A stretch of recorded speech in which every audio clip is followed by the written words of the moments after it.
በነገ የተፈጠረውን አዳምንና የሰውን ልጅ ተፈጥሮ መነሻ አድርገን እንቆያለን ማለት ነው። እንግዲህ ዓርብ ማለት ዓርበ ገባ ጠለቀ ከሚል ተካተተ ከሚል የግዕዝ ግስ የወጣ ቃል ነው። ዓርብ ዘርነት ያለው ባወጣጡ መካተቻ፣ መፈጸሚያ፣ ማለቂያ፣ መጠናቀቂያ ተብሎ የሚተረጎም ቃል ነው ማለት ነው። ከእሁድ ጀምረን ስንመጣ በቀጥታ ዘይቤያዊ ትርጉሙን እያየን መጥተን ነበር። ይኸውም እሁድ የመጀመሪያ፣ ሰኞ ወይም ደግሞ ሰኑይ ሁለተኛ፣ ሰሉስ ሶስተኛ እያልን ረቡዕ አራተኛ፣ ሐሙስ አምስተኛ እያልን መጥተናል። ከዓርብ ላይ ሲደርስ ከስድስተኛው ቀን ላይ ሲደርስ ግን ዘይቤያዊ ትርጉሙን ትቶ ወደ ምስጢር ሄዶ መጽሐፍ ዓርብ ይላል። ዓርብ የምስጢር ቃል ነው ወይም ደግሞ የምስጢር ትርጉም ነው ያለው። ምክንያቱም እንዳመጣጡ ሰዱስ ወይም ደግሞ ሳድስ ብሎ ስድስተኛ ቀን ማለት ይችል ነበር። ሐሙስ ብሎ አምስተኛ እንዳለው ሰዱስ ብሎ ስድስተኛ ቀን ይል ነበር። ግን ወደ ምስጢር ሄደና መካተቻ፣ መፈጸሚያ የሚል ትርጉም ያለውን ቃል ተጠቀመ ማለት ነው። እንግዲህ ዓርብ መካተቻ፣ መፈጸሚያ መባሉ እንደምንድነው ስንል እግዚአብሔር 22ቱን ፍጥረታት 20ውን ዓለማት ፈጥሮ የፈጸመበት የጨረሰበት ፍጥረታት ተካተው የተጠናቀቁበት ያለቁበት ተፈጥረው የተጠናቀቁበት ዕለት ስለሆነ ዓርብ ተብሏል ማለት ነው። ዓርብ ተብሏል። ይህ በስነ ፍጥረት ታሪክ ማለት ነው። ወደ አዲስ ኪዳን ካመጣ ነው ደግሞ ጌታችን መድኃኒታችን ኢየሱስ ክርስቶስ ምክንያቱም ብሉይ ኪዳን ለሐዲስ ኪዳን ጥላ ስለሆነና ምሳሌ ስለሆነ ንባብ ስለሆነ ማለት ነው። ብሉይ ኪዳን ንባብ ሲሆን ሐዲስ ኪዳን ትርጓሜ ይሆናል። ብሉይ ኪዳን ጥላ ሲሆን ሐዲስ ኪዳን አካል ይሆናል። ብሉይ ኪዳን ምሳሌ ሲሆን ሐዲስ ኪዳን ደግሞ አማናዊ ይሆናልና ይህ ዕለተ ዓርብ መካተቻ መፈጸሚያ መባሉ በሐዲስ ኪዳንም ምስጢር አለው፣ ትርጉም አለው። በሐዲስ ኪዳን መድኃኒታችን ኢየሱስ ክርስቶስ ከሰማያት ሰማያት ወርዶ ከእመቤታችን ከቅድስት ድንግል ማርያም ተወልዶ በዚህ ዓለም 33 ዓመት ከ3 ወር ከቆየ በኋላ የመጣበትን ዓላማ ለሰው ልጆች ድህነት፣ ለሰው ልጆች ነጻነት የመጣ ስለሆነ ያንን የፈጸመው ደግሞ በዕለተ ዓርብ በመስቀል ላይ ተሰቅሎ ቅዱስ ሥጋውን ቆርሶ ክቡር ደሙን አፍስሶ ለሰው ልጆች ነጻነትን መልሶ የሲኦልን በር ዘግቶ የገነትን በር ከፍቶ የሰውን ልጆች ከሞት ወደ ሕይወት ከሐሳር ወደ ክብር ከጨለማ ወደ ብርሃን አሸጋግሮ የመጣበትን ተልእኮ የመጣበትን ዓላማ በፈቃዱ የመጣበትን ጉዳይ ያጠናቀቀበት የፈጸመበት ዕለት ነው ማለት ነው ዕለተ ዓርብ። እና በሐዲስ ኪዳንም መካተቻ መፈጸሚያ የሚለው ምስጢር ለሐዲስ ኪዳንም ያገለግላል ማለት ነው። ጌታ ኢየሱስ ክርስቶስ ሕገ ተሰብኦን የፈጸመበት ነው የሚለው። ሕገ ተሰብኦ ሰው የሆነበትን ሕግ ሰው የሆነበትን ምስጢር የፈጸመበት ጌታ ኢየሱስ ክርስቶስ ሰው የሆነበት ምስጢር የተጠናቀቀው በዕለተ ዓርብ ስለሆነ ማለት ነው። በዕለተ ዓርብ ስለሆነ የሰው ልጆች ዓለም በሙሉ ነፃ የሆነው ከሞት ከመርገም ከሲኦል የዳነው ማለት ነው። እና ዓርብ የሚለው ቃል ምስጢራዊ ትርጉም ያለው የግዕዝ ቃል ነው ማለት ነው። እንግዲህ በዕለተ ዓርብ የሰው ልጅ ወይም አዳም በነግ በጠዋት የተፈጠረ ፍጥረት ነው። በእነዚህ በአምስቱ ዕለታት የተፈጠሩትን 21ዱን ፍጥረታት ስንመለከት በሐልዮ ወይም በሐሳብ እንዲሁም በአርምሞ ማለትም በዝምታ የተፈጠሩ እንዳሉና እኒህ ፍጥረታት 7 እንደሆኑ ብርሃንን ሳይጨምር የዕለተ እሑድ ፍጥረታት እንደሆኑ እስከ አዳም ድረስ ደግሞ የተፈጠሩት 14ቱ ፍጥረታት በነቢብ ወይም በንግግር እንደተፈጠሩ አይተናል። ከአዳም ላይ ስንመጣ ከሰው ልጅ ላይ ስንመጣ ግን በገቢር ወይም በመስራት የተፈጠረው 22ኛው ስነ ፍጥረት ብቸኛው የሰው ልጅ ነው ማለት ነው። ብቸኛው የሰው ልጅ ወይም አዳም ነው ማለት ነው። እንግዲህ አዳም ዓርብ በነግ ነው የተፈጠረው ደግሞ ከፍጥረታት ሁሉ በተለየ በገቢር ወይም በመስራት በድርጅት ነው የተፈጠረው። ይኸውም የአዳምን ልዕልና የአዳምን ክብር እግዚአብሔር ለሰው ልጆች ያለውን ፍቅር የሚያሳይ ነው ማለት ነው። ስለ ሰው ክብር ስለ አዳም ክብር እግዚአብሔር በእጁ አፈር ይዞ ታየ፣ ጭቃ ይዞ ታየ ነው የተባለው በመጽሐፍ ማለት ነው። እና አዳም በገቢር መፈጠሩ በስራ በድርጊት መፈጠሩ የእግዚአብሔር እጆች አዳምን ማበጃጀታቸው መስራታቸው የሰው ልጅ ያለውን ታላቅ ክብር የሚያሳይ የሚያስረዳ ነው ማለት ነው። ምክንያቱም የሰው ልጅ እጅግ የከበረ ፍጡር ነው ስንል እንዲያው መነሻ ሳንይዝ ሳይሆን መነሻ ስላለን ለዚህ መነሻችን ራሱ እግዚአብሔር ንግበር ሰብአ በአርአያነ ወበአምሳሊነ ሰውን በአርአያችን በአምሳላችን እንፍጠር ብሎ ሰው የእግዚአብሔር አርአያና አምሳል እንደሆነ ራሱ እግዚአብሔር ስለተናገረና ሰውን በአርአያው በአምሳሉ ስለፈጠረው በመጽሐፍ ቅዱስም በኦሪት ዘፍጥረት ምዕራፍ 1 ቁጥር 26 ላይ ሰው የእግዚአብሔር አርአያና አምሳል ሆኖ እንደተፈጠረ የሚነግረን ስለሆነ የሰው ክብር የሰው ልዕልና በብዙ መንገድ መጻሕፍት አጉልተው አምልተው አስፍተው የሚናገሩት ነው ማለት ነው። የሰውን ክብርና የሰውን ልዕልና እንግዲህ በዚህ ዕለት ዓርብ በነግ አዳም በገቢር እንደተፈጠረ የእግዚአብሔር እጆች አዳምን እንደሰሩ እንዳበጃጁ አዳምም ደግሞ ሲፈጠር ልዕልናው በራሱ በእግዚአብሔር የተመሰከረለት ወሬ እግዚአብሔር ከመጥቀ ሰናይ ሌሎቹ ፍጥረታት ሲፈጠሩ መጽሐፍ ቅዱስ እንደሚነግረን እግዚአብሔርም የሰራው ስራ መልካም እንደሆነ አየ። እግዚአብሔር የፈጠረውን ፍጥረት መልካም እንደሆነ አየ ያለ ይመጣና 21ዱን ፍጥረታት እንዲህ ያለ መጥቶ 22ኛው ስነ ፍጥረት ከአዳም ላይ ሲደርስ ከመጥቀ ሰናይ እጅግ መልካም እንደሆነ አየ ተብሎ የተገለጸለት የተነገረለት ነው። የሰው ልጅ እጅግ መልካም እንደሆነ አየ። ማን? እግዚአብሔር። ሲፈሳ እግዚአብሔር በተግባሩ ይላል ነብዩ እግዚአብሔር ዳዊት። እግዚአብሔር በስራው ደስ ይሰኛል፣ በፍጥረታቱ ደስ ይሰኛል።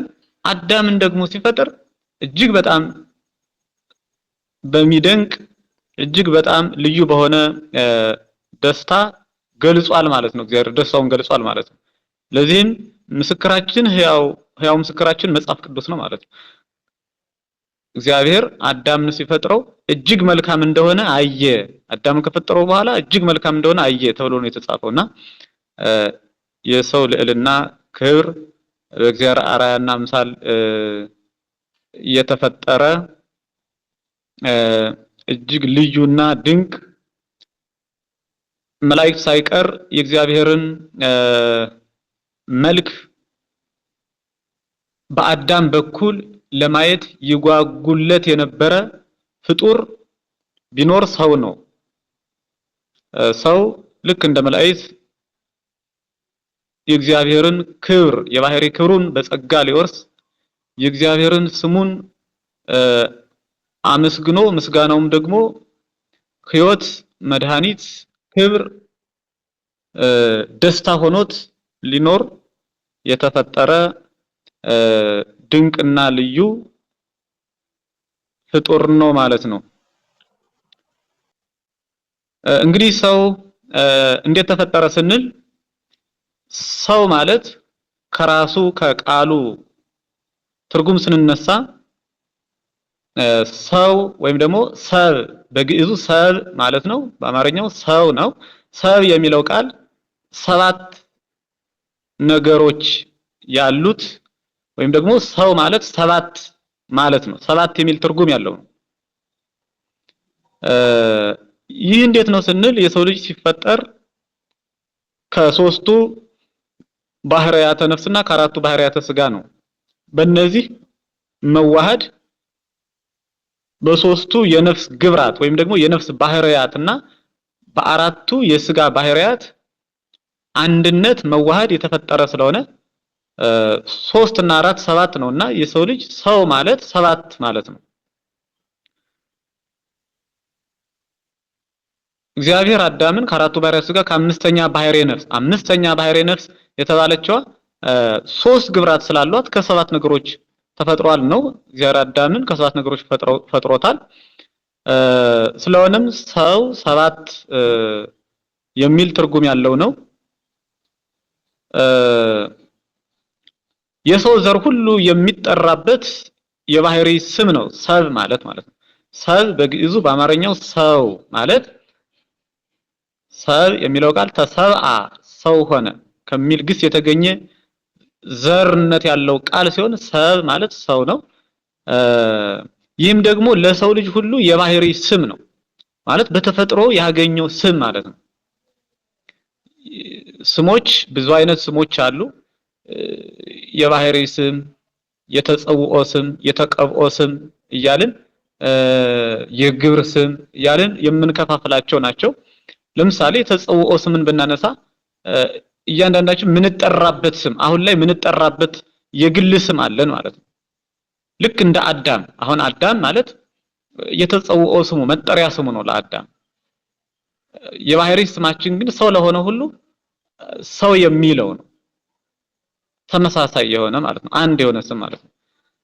የግብር ስም ስንል የሚያስተምረውን መምህር ብለን የምንጠራበት የሚማረውን ተማሪ በየስራ ዘርፉ የምንጠራበት ስም ነው ማለት ነው። ልክ በዚህ ልክ ሌሎቹም የተቀብኦ የሚባሉ ስሞች አሉ። እነዚህም ደግሞ የማዕረግ ስም፣ የሹመት ስም እንደሆኑ እንረዳለን ማለት ነው። እና ሰው የሚለው ለሰው ልጅ ሁሉ አንድ የሆነ የባህሪ ስም ነው።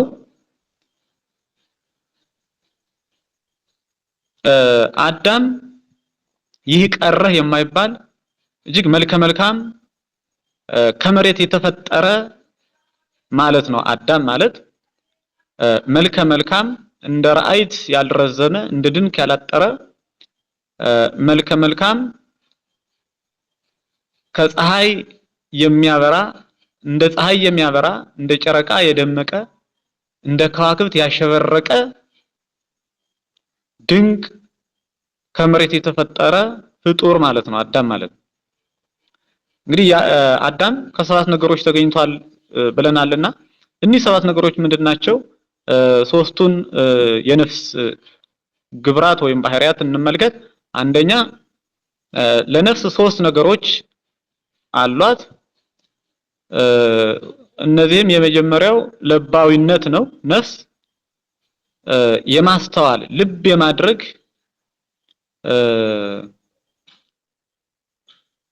ግብር አላት። ሁለተኛው ነባቢነት ነው። ተናጋሪት ናት። ነፍስ ተናጋሪት ናት። ስትናገርም አስባ አቅዳ በማስተዋል መናገር የምትችል ናት። ሶስተኛው ህያውነት ነው። ነፍስ መጥፋት መፍረስ መበስበስ የሌለባት ህልውናዋን የማታጣ አንድ ጊዜ ከተፈጠረች ለዘላለም ጸንታ የምትኖር በህያውነት ወይም ደግሞ በህይወት ጸንታ የምትኖር ፍጥረት ስለሆነች ለነፍስ ህያውነት ግብር አላት ማለት ነው። እና እነዚህ ሶስቱ ለባዊነት፣ ነባቢነት፣ ህያውነት የነፍስ ባህሪያት ወይም ደግሞ ግብራት የምንላቸው ሶስቱ ናቸው። አራቱ ደግሞ የዕለተ እሑድ ስነ ፍጥረታት ያየናቸው ማለት ነው። አራቱ ባህሪያተ ስጋ የሚባሉት አንደኛ እሳት፣ ሁለተኛ ነፋስ፣ ሶስተኛ ውሃ፣ አራተኛ መሬት። እነዚህን ባንድ ስናደርጋቸው 7 ይሆናሉ። ከነዚህ 7 ነገሮች የተገኘ ነው የሰው ልጅ ማለት ነው። እስካሁን ያየናቸውን 21ዱን ፍጥረታት እግዚአብሔር የፈጠራቸው በሐልዮ በነቢብ እንደሆነ ሰውን ግን በገቢር ወይም በመስራት እንደፈጠረው አይተናል። እግዚአብሔር አምላክም አዳምን በራሱ አርአያና ምሳል የፈጠረው ነው። ለእግዚአብሔር ይህን ስንል ለእግዚአብሔር ግዙፍ መልክ አለው ማለት አይደለም። ለእግዚአብሔር ግዙፍ መልክ ባይኖረውም ስላሴ የሰውን የሚመስል መልክ አላቸው። ለዚህም መጻሕፍት ሲናገሩ ነብዩ እግዚአብሔር ዳዊት በመዝሙር 32 ቁጥር 18 ላይ ለእግዚአብሔር አይኖች እንዳሉት ይናገራል። በልዩ ልዩ ቦታ እንዲሁም ለእግዚአብሔር እጆች እንዳሉት ይወደደው ከገብራኒ ወለሐኳኒ እጆች ሰሩኝ አዘጋጁኝ ብሎ የእግዚአብሔር እጆች እንዳሉት ይናገራል። አእይንቲሁ ለእግዚአብሔር ሀበ ጻድቃኑ የእግዚአብሔር አይኖቹ ወደ ወዳጆቹ ወደ ጻድቃን ናቸው ብሎ የእግዚአብሔር አይኖች እንዳሉት ይናገራል። ወእዝኑሂ ሀበ ስእለቶሙ የእግዚአብሔር ጆሮ ወደ ልመናቸው እሱ ወደሚፈሩ እሱ ወደሚያከብሩ ወደ ወዳጆቹ ወደ ልመናቸው ነው ጆሮም ብሎ ልመናቸውን ለመስማት የእግዚአብሔር ጆሮ ቅርብና የተከፈተ እንደሆነ ጆሮም እንዳለው በዚህ ይነግረናል ማለት ነው። ነብዩ ኢሳይያስም በትንቢተ ኢሳይያስ ምዕራፍ 66 ቁጥር 1 ላይ ስንመለከት ሰማይኒ መንበሬ ወምድርኒ መካሄደ እገሬ ብሎ ሰማይ ዙፋኔ ነው ምድርም የእግሬ መረገጫ ናት ብሎ ለእግዚአብሔር እግር እንዳለው እንዲሁ አካል እንዳለው ሙሉ ፍጹም የሆነ አካል እንዳለው ይናገራል ማለት ነው። በሌሎቹም የመጽሐፍ ቅዱስ ክፍላት ያው በብዙ የምናገኘው ነው። ይህን ስንል ለእግዚአብሔር እንደ ሰው ልጅ ግዙፍ አካል ግዙፍ መልክ አለው ማለት አይደለም። ለእግዚአብሔር ያለው አካል ረቂቅ እንደሆነ ረቂቅ ዘእም ረቂቃን ከረቂቃን ሁሉ የረቀቀ እንደሆነ ባለፈው ትምህርት መርሃ ግብራችን አይተናል ማለት ነው። የእግዚአብሔር አካሉ ረቂቅ ነው፣ የሰው አካሉ ግዙፍ ነው ማለት ነው። ሆኖም ግን ረቂቅ ለሆነው አካሉ ከራስ ፀጉር እስከ እግር ጥፍር ከግንባር እስከ ተረከዝ ድረስ ለሰው ያለው ሁሉ ለእግዚአብሔርም እንዳለው ቅዱሳት መጻሕፍት ይነግሩናል ማለት ነው።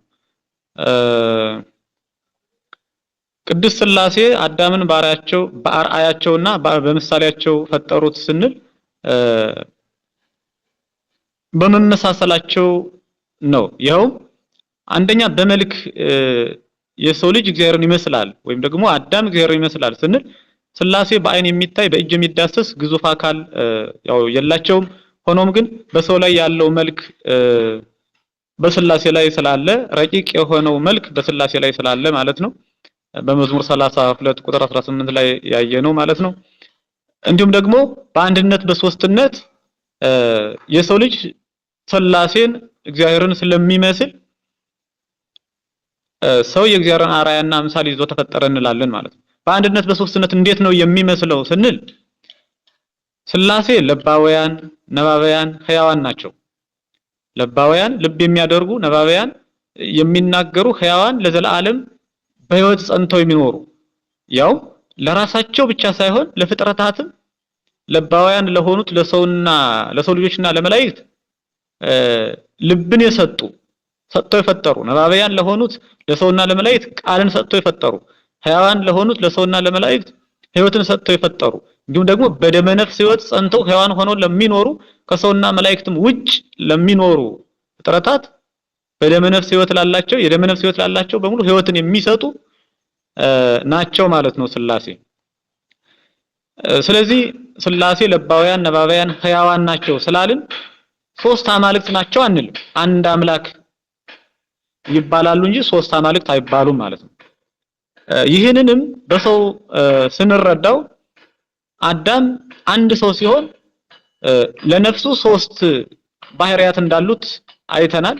እሊህም ለባዊነት፣ ነባዊነትና ህያውነት ናቸው።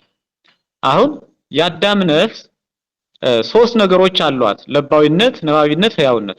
ሶስት ባህሪያት፣ ሶስት ግብራት፣ ሶስት ነገሮች ስላሏት ነፍስ ሶስት ናት አንልም። አንዷ ነፍስ ሶስት ባህሪያት አሏት ብለን ነው ምንረዳና ብለን ነው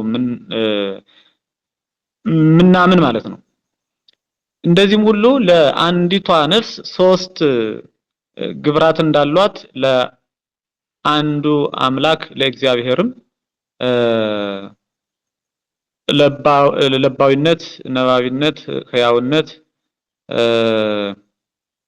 እንዳለው ስላሴ ለባውያን፣ ነባቢያን፣ ህያዋን እንደሆኑ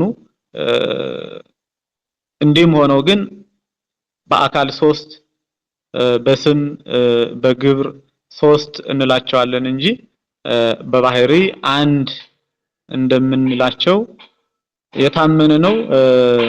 ይህንን እንረዳለን ማለት ነው። ስለዚህ ሰው የስላሴን አርአያ ይዟል ስንል ሰው በነፍሱ ስላሴን ስለሚመስል ነው ማለት ነው። ነፍሱ ሶስት ነገሮች አሏት። ሶስት ነገሮች ስላሏት አንዲት ነፍስ ትባላለች እንጂ ሶስት ነፍስ እንደማትባለው ስላሴም ለባውያን፣ ነባቢያን፣ ህያዋን ስለሆኑ ሶስት አማልክት አይባሉም፣ አንድ አምላክ ይባላሉ እንጂ ማለት ነው። ሌላው ሰው እግዚአብሔርን የሚመስልበት የእግዚአብሔር አርአያ አምሳል ነው የሚባልበት በህይወት ነው፣ ያውም በህያውነቱ ነው። ስላሴ በባህሪያቸው ሞት በመንግስታቸው ሽረት የሌለባቸው ናቸው።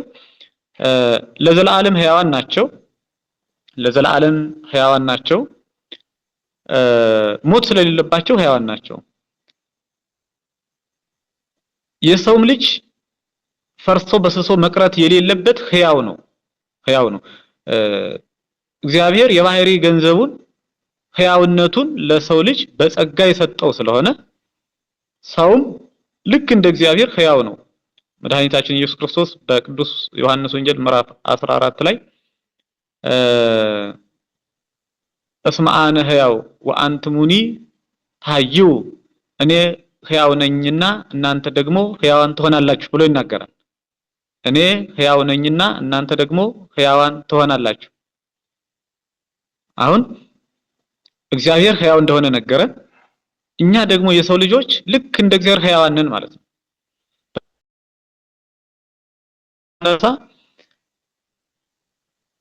ሰው ሳይፈጠር እግዚአብሔር ህያው ነበር። እግዚአብሔር ህያው የለም ከዘመን በፊት ህያው ስለነበር ለእግዚአብሔር መነሻ ስለሌለው ሁልጊዜም እግዚአብሔር ህያው ነው። ሰውም ከተፈጠረ በኋላ ህያውነትን ተሰጥቶት ከተፈጠረ በኋላ ልክ እንደ እግዚአብሔር መድረሻ የሌለው ፍጡር ነው ማለት ነው።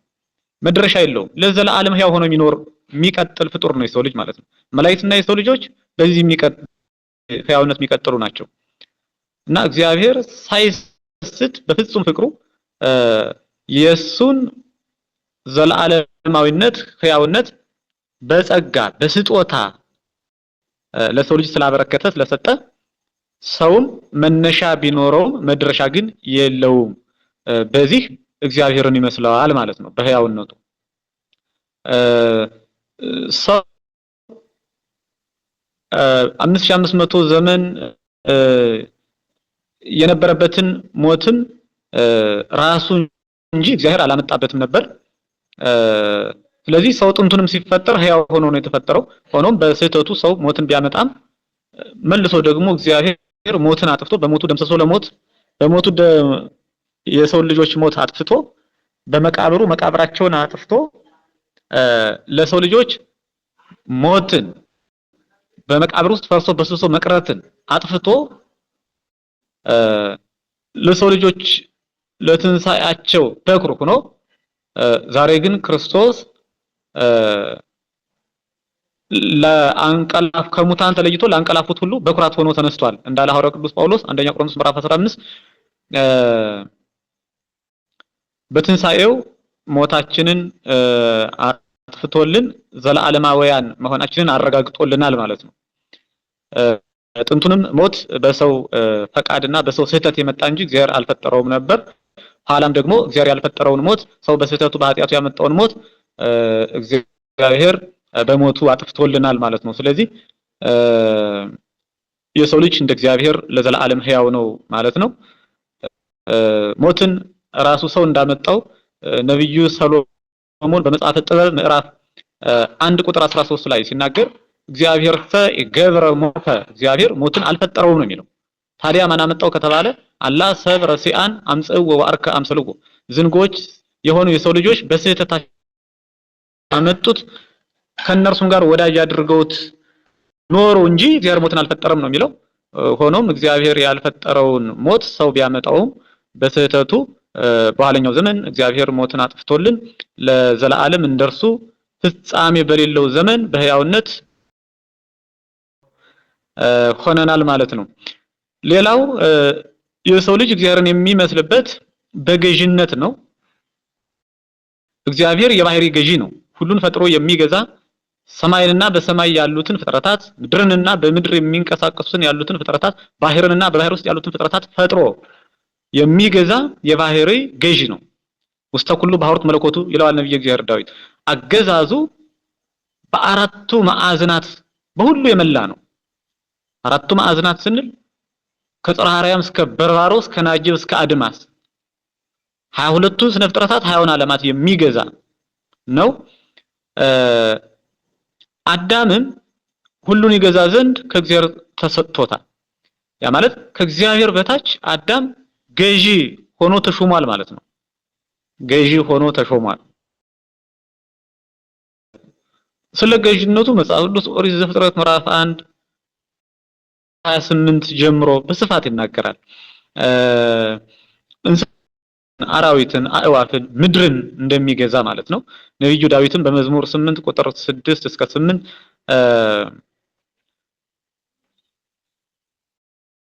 መላእክቲከ ክብረ ወስብሐተ ከለልኮ ወሴምኮ ውስተ ኩሉ ግብረ ደዊከ ወኩሉ አግረርከ ሎቱ ታይተገሪሁ አባጋኒ ወኩሉ አለህም እንስሳ ዘገዳም አእዋፈ ሰማይን ወአሳተ ባሕር ወዘኒ ያውር ሰፍኖተ ባሕር እያለ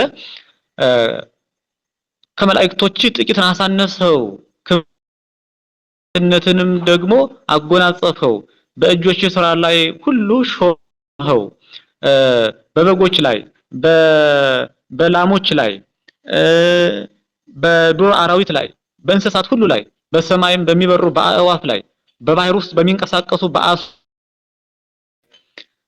በጠቅላላው ወዘን ያህውር ተፍኖተ ባሕር በባህር ውስጥ በሚንቀሳቀሱ ፍጥረት ሁሉ ላይ ሾመው ብሎ የሰውን ገዥነት ሰው በጸጋ ገዢ እንደሆነና በገዥነቱም ደግሞ እግዚአብሔር በባህሪ የሚገዛውን የሰው ልጅ በጸጋ ስለሚገዛው እግዚአብሔር በርቀት የሚገዛውን የሰው ልጅ በግዘፍ ስለሚገዛ የሰው ልጅ አዳም እግዚአብሔርን በገዥነቱ ይመስለዋል። ስለሆነ አዳም በእግዚአብሔር አርአያና አምሳል ተፈጠረ እንላለን ማለት ነው። በእነዚህ እግዚአብሔርን ስለሚመስለው የእግዚአብሔር አርአያና ምሳሌ ስለሆነ ማለት ነው። ሌላኛው ደግሞ በእግዚአብሔር አምሳል ተፈጠረ ስንል ያው በአዋቂነቱ ነው። እግዚአብሔር የባህሪ አዋቂ ነው። እግዚአብሔር የማያውቀው ነገር የለም። ሰውም ደግሞ ከእግዚአብሔር በተሰጠው ዕውቀት አዋቂ ነው። ከሌሎቹ ፍጥረታት በተለየ የሰው ልጅ አዋቂ ነው። ሌሎቹ በደመ ነፍስ ዕውቀት ነው የሚያውቁት።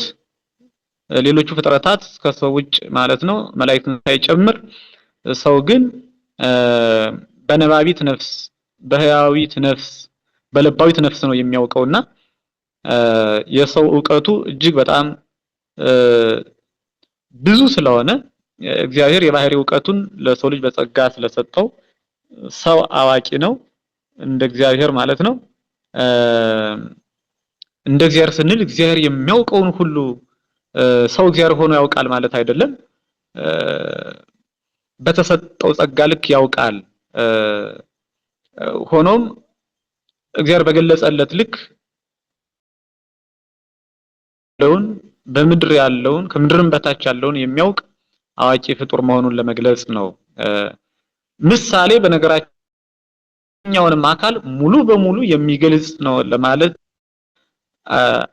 አይቻልም። ሆኖም ግን በጎላ በተረዳ የሚያሳይ ስለሆነ ምሳሌ እግዚአብሔር ሰው የእግዚአብሔር ምሳሌ ሲሆን እግዚአብሔርን ሙሉ በሙሉ ፍጹም ይገልጸዋል ማለት ባይሆንም እንኳን በጎላ በተረዳ ግን ለአእምሮአችን በሚረዳን ለአእምሮአችን በሚቀርበን ልክ የእግዚአብሔርን ማንነት የምናውቅበት ሆኖ ስለምናገኘው አዳም ለእግዚአብሔር አራያና ምሳሌነቱን በዚህ ልክ በሙሉ እግዚአብሔርን የሰው ልጅ ይወክላል ማለት አይደለም ማለት ነው። አዋቂ ነው ስንልም ዘላለማዊ ነው ስንልም ሌሎቹንም ነባቢ ነው ስንልም ፍጹም እግዚአብሔር ነው ለማለት አይደለም ማለት ነው። ሌላው በእግዚአብሔር አምሳል ተፈጠረ ስንል በንጽህና በቅድስና በነፃ ፈቃዱ እግዚአብሔርን ይመስለዋል የሰው ልጅ በነፃ ፈቃዱ የሰው ልጅ ነፍስም በእግዚአብሔር ይመስላል ያው ብለን ያየነው ነው። እንዲህ ሰው በነፃነት የተፈጠረ ፍጡር እንደመሆኑ በጎም ማድረግ ክፉም ማድረግ ይችላል። በራሱ ፈቃድ ነው። አስገዳጅ የለበትም። ምንም በሰራው ስራ መጨረሻ ላይ የሚጠየቅ ቢሆንም በጌታው በእግዚአብሔር ዘንድ መጀመሪያ ግን ደግሞ እግዚአብሔር አንዱ ጠባይ ነፃ ፈቃዱ ነው ማለት ነው። ምክንያቱም እግዚአብሔር ማንም ሳይቃወመው ማንም ይሄንን አድርግ ሳይለው ማንም ይሄንን አታድርግ ሳይለው በፈቃዱ የወደደውን ያደርጋል፣ ያልወደደውን ይተዋል ማለት ነው። የወደደውን ያደርጋል፣ ማድረግ ያለበትን ማድረግ የሚወደውን ያደርጋል፣ ማድረግ የሌለበትና ማድረግ የማይፈልገውን ደግሞ አያደርግም ማለት ነው። ልክ እንደዚህ የሰውም ልጅ ጽድቅም ቢሰራ ኃጢአትም ቢሰራ በጎም ቢሰራ ክፉም ቢሰራ የራሱ ውሳኔ ነው ማለት ነው። የራሱ ውሳኔ ነውና ነፃ ፈቃድ ተሰጥቶታል እና በነፃ ፈቃዱ እግዚአብሔርን ይመስለዋል ማለት ነው።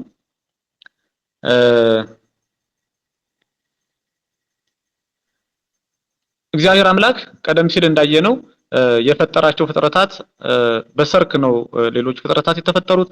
አዳም ግን በነግህ ነው የተፈጠረው። እንግዲህ ሰርክ ምሽት ማለት ነው። ለምሽት ተከታዩ ጨለማ ነው። ለነግህ ደግሞ ለጠዋት ደግሞ ተከታዩ ብርሃን ነውና ፀሐይ ስለሆነች እየጎላች ብርሃኗን አብዝታ እየሰጠች የምትሄደው ብርሃን ነው የሚከተለው ነግህን ማለት ነው። ይህም በራሱ ምስጢር አለው። ሌሎቹ ፍጥረታት ከአዳም ውጭ ያሉት ፍጥረታት በሰርክ መፈጠራቸው ለነሱም ደግሞ ጨለማ የሚከተላቸው መሆኑ ሌሎቹ ፍጥረታት እንደ ሰው ልጅ አዋቂዎች አለመሆናቸው እንግዲህ በጨለማ ያለን ነገር ማየት ማወቅ እንደማይቻለው ሁሉ የእነርሱን ተፈጥሮ ጨለማ ይከተለዋል ስንል እንደ ሰው ልጅ ዕውቀት ጥበባቸው የበዛ የጎላ አለመሆኑን የሚያሳይ ነው ማለት ነው። የሰውን ተፈጥሮ ግን ብርሃን ይከተለዋል።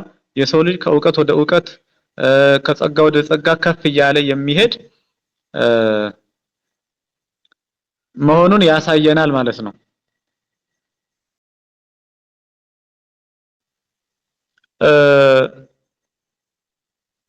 ሌሎች ፍጥረታት ሌሎቹ በሰርክ መፈጠራቸው ሌሎቹ ፍጥረታት መዋተያን ናቸው። የሰው ልጅ ግን መዋቲ አይደለም። ሌሎቹ ፍጥረታት በምድር ፈርሰው በስብሰው የሚቀሩ ናቸው፣ ትንሣኤ የላቸውም። ስለዚህ መዋተያን ናቸው እንላቸዋለን ማለት ነው።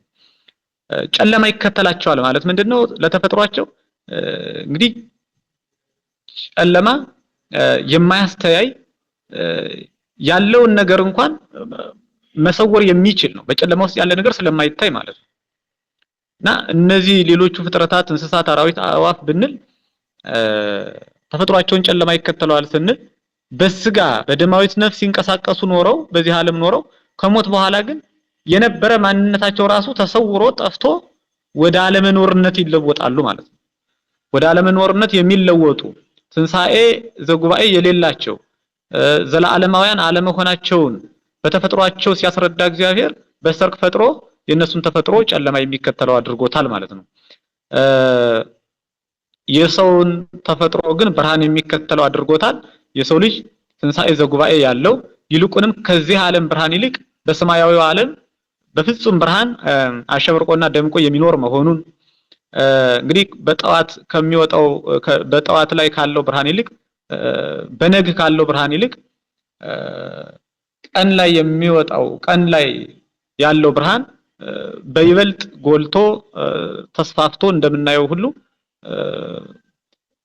በዚህ ዓለም ካለው ከፀሐይ ብርሃን አንፃር ማለት ነው የሰው ልጅ ደግሞ በዚህ ዓለም ከሚያገኘው ብርሃን በሰማያዊ ዓለም የበለጠ እንደውም ራሱ ሰው ከፀሐይ 7 እጅ አብርቶ የሚኖር እንደሆነ ምስኤተ እደ ብርሃነ ፀሐይ በመንግስት አብሆሙ ዘበሰማያት መድኃኒታችን ኢየሱስ ክርስቶስ በቅዱስ ወንጌል ማቴዎስ ወንጌል ምዕራፍ 13 ላይ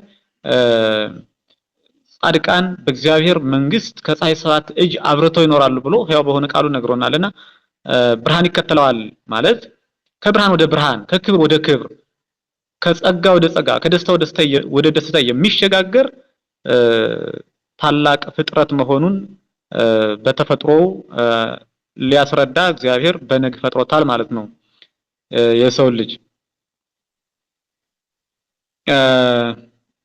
በአእምሮ በሃይማኖት በምግባር በትጋት በንቃት ብሩህ መንግስትን ተወርሳለህ ሲል በነግ ፈጥሮታል ማለት ነው። እግዚአብሔር ፍጥረታትን ፈጥሮ ካከናወነ በኋላ አዳምን 22ኛ ፍጥረት አድርጎ ያው ፈጥሮታል። ስለምን አዳምን አዘገየው ስንል ይሄንን ሊቃውንት በምሳሌ ያስረዱታል። አዳም መጨረሻ ላይ ስለምን ተፈጠረ ለሚለው አመክንዮ ምሳሌ ይሰጡታል። ይህንንም ምሳሌ ስንመለከት ደግ አባት የወለደውን ልጅ ከመወለዱ በፊት አስቀድሞ የሚኖርበትን ዓለም አስቀድሞ በሚኖርበት ዓለም የሚያስፈልገውን ሁሉ ያሟላለታል። አስቀድሞ ሀብት ንብረት ይሰበስብለታል። ለልጅ ብሎ ከመወለዱ በፊት አስቀድሞ መልካም ነገሮችን ያዘጋጅለታል ማለት ነው። አርቆ አሳቢ ደግ አባት ከሆነ ይህንን ያደርጋል። እንዲሁም ደግሞ መልካም ወዳጅ በመልካም ወዳጅ ይመስሉታል። እንግዲህ እግዚአብሔር በመልካም ወዳጅ ይመሰላል ማለት ነው። የመጀመሪያው በደግ አባት እግዚአብሔር አባታችን ነው። አዎ ደግሞም ደግ አባታችን ነው ማለት ነው። የእግዚአብሔር መካከል አንዱ የእግዚአብሔር ደግነቱ ስለሆነ መሐሪው መስተሳሂል መዓቱ የራቀ ምህረቱ የቀረበ መዓቱ ያነሰ ምህረቱ የበዛ ቸር ርህሩህ የፍቅር አምላክ ስለሆነ ደግ አባት እንለዋለን ማለት ነው። መልካም ወዳጅ በመልካም ወዳጅ ይመሰላል። መልካም ወዳጅ ወዳጁን ከመጥራቱ በፊት ለወዳጁ የሚሆነውን ግብዣ አስቀድሞ ያዘጋጃል። የሚበላውን የሚጠጣውን ያዘጋጃል። ቤቱን ይጎዘጉዛል፣ ያሳምራል። ለወዳጁ መልካም የሆነውን ነገር ሁሉ አስቀድሞ ያዘጋጃል። የወዳጁን ክብር በዚህ ልክ ይገልጻል ማለት ነው። እንደዚህም ሁሉ እግዚአብሔር መልካም ወዳጅ ስለሆነ አዳምን አክብሮ አዳምን ወዶ አዳም የሚበላውን የሚጠጣውን እንግዲህ ከአዳም ተፈጥሮ በፊት ነው አዳም የሚበላቸው የሚጠጣቸው ምግቦቹ መጠጦቹ የተዘጋጁለት የተፈጠሩለትና ለአዳም የሚሆነውን ሁሉ መንግስተ ሰማያትን ሳይቀር አስቀድሞ ፈጥሮ ማለት ነው። መንግስተ ሰማያትን በዕለተ እሑድ ፈጥሮ ነው። መንግስተ ሰማያት ኢየሩሳሌም ሰማያዊት አራተኛዋ ሰማይ ናት። ከላይ ወደ ታች ስንቆጥርም ከታች ወደ ላይ ስንቆጥርም አራተኛዋ ናት። በመካከል ያለችው ሰማይ ናት ከሰባቱ ማለት ነው። እሷን ሳይቀር መኖሪያውን አስቀድሞ በዕለተ እሑድ ፈጥሮ ነው አዳምን በዕለተ ዓርብ የፈጠረውና እግዚአብሔር የሰው ልጅ ምን ያህል እንደሚወደው እንደሚያከብረው የሚያሳይ ምስጢር አለው ማለት ነው። የሰው ልጅ 22ኛ ሆኖ ከፍጥረታት ሁሉ መጨረሻ መፈጠሩ ማለት ነው።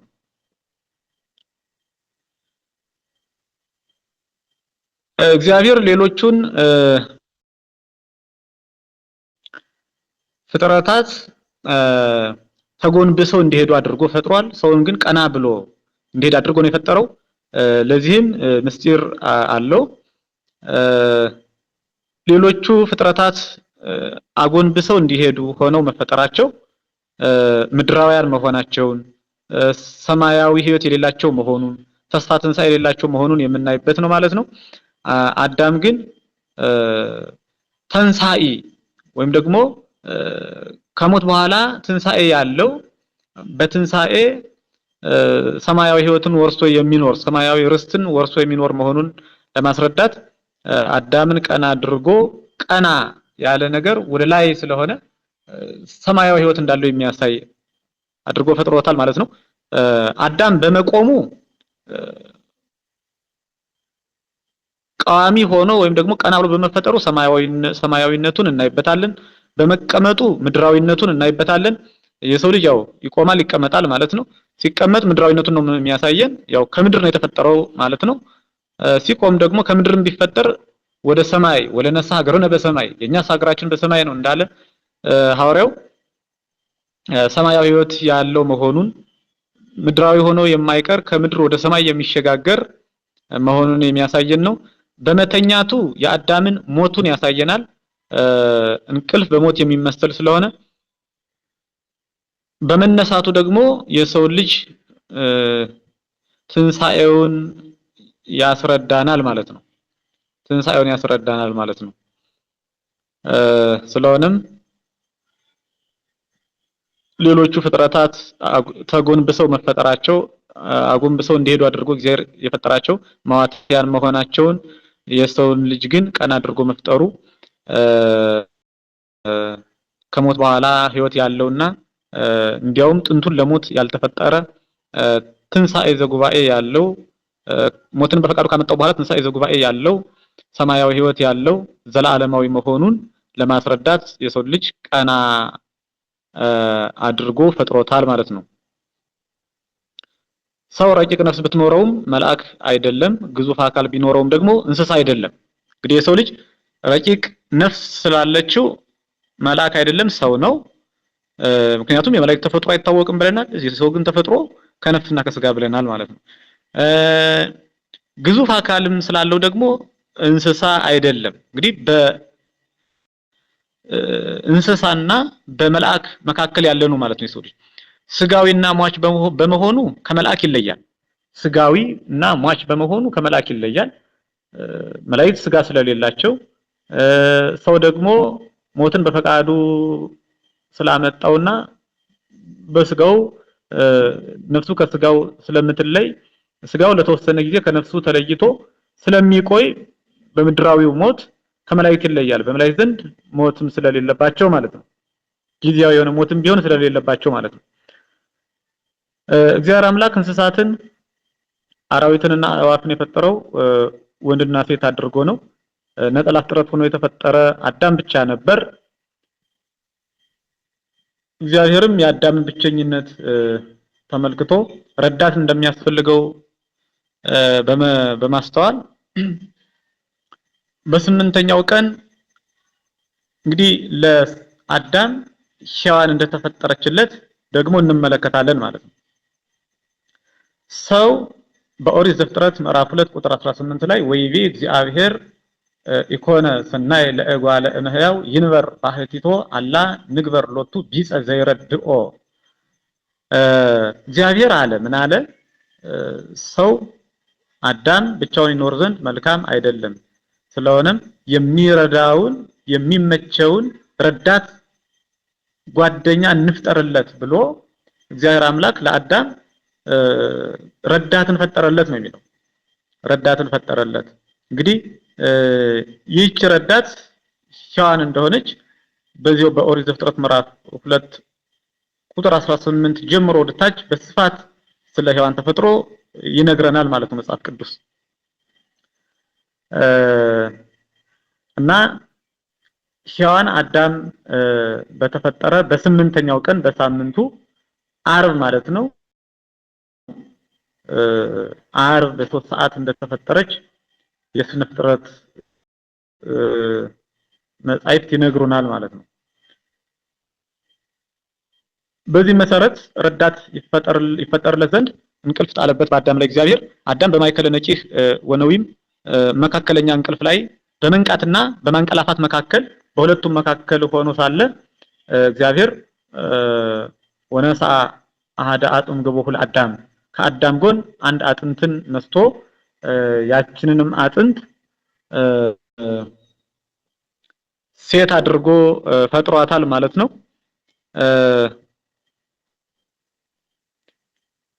አዳም በመንቃትና በማንቀላፋት መካከል ሳለ ስለምን እግዚአብሔር አንድ አጥንትን ከአዳም ጎን ነሳ እና ያችን አጥንት ስለምን የ15 ዓመት ቆንጆ የሆነች ሴት አድርጎ ሔዋንን ስለምን ፈጠረ ያለን እንደሆነ በማይከለ ነቂህ ወነዊም በመንቃትና በማንቀላፋት መካከል ሳለ ለምን አጥንትን ከአዳም ጎን ነሳ ስንል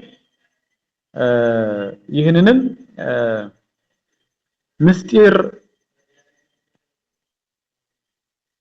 ስንመለከት አዳም እጅግም ሳያንቀላፋ እጅግም ሳይነቃ ሔዋን መፈጠሯ ፈጽሞ ተኝቶ ቢሆን አዳም ሔዋንን አይቶ ምትሃት በመሰለችው ነበርና ከወዴት መጣች ብሎ ደንግጦ ፈርቶ ሔዋንን ባላስቀረባት ነበር ማለት ነው። እና ከአዳም ድንጋጤን ወይም ደግሞ ፍርሃትን ለማራቅ ምትሃት እንዳትመስለው ሔዋን በመንቃት መካከል ፈጽሞ ሳያንቀላፋ በመንቃትና በማንቀላፋት መካከል አድርጎ ሔዋንን ፈጥሯታል ማለት ነው። በአዳም ማንቀላፋትና መንቃት መካከል ማለት ነው ሔዋን ተገኝታለች ማለት ነው። ፈጽሞ ነቅቶም ቢሆን ደግሞ አዳም እንግዲህ አካል ሲነሳ አጥንትን ማንሳት ቀላል ነገር አይደለምና በአዳም ላይ ህመም በጸናበት ነበር፣ ህመም በመጣበት ነበርና አዳምን ያመው ነበርና አጥንት ሲነሳ ከጎኑ በዚህ ጊዜ ህመሙን ምክንያት አድርጎ ሔዋንን በጠላት ነበርና እንዳይጠላት በእንቅልፍ መካከል እና በመንቃት መካከል አድርጎ ህመሙ ለአዳም እንዳይሰማው አድርጎ ፈጽሞ እንዳይሰማው አድርጎ ሔዋንን ፈጥሮለታል ማለት ነው። እንግዲህ ሔዋን የ15 ዓመት ቆንጆ ሆና ተፈጥራለች። በዚህም ጊዜ ሔዋንን ረዳት እንፍጠርለት ብሎ በሴት አንቀጽ ይጠራታል። ቢጸ ዘይረድኦ የሚለውን ቃል ሊቃውንት ቢጸ ዘተረድኦ ብለው ያቀኑታል በትርጓሜያቸው።